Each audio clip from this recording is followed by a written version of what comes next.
সত্যি, যে মাটিতে দুর্গাপুজো হয় সেই মাটিতে এরকম জানোয়ারের মতো একটা মানুষ বসবাস করে যে এরকম একটা বাজে ঘটনা ঘটালো, এর পরিপ্রেক্ষিতে সত্যিই কিছু বলার নেই।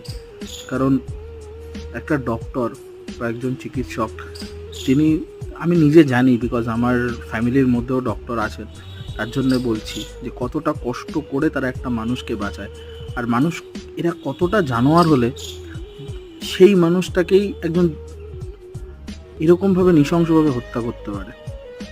সত্যি মানে মানুষের চিন্তাভাবনা বা এই সব মানুষের যে এরকম মানে মানুষের মধ্যে কি মানুষের রক্ত নেই, এটাই মানে ভাবলেই অবাক লাগে।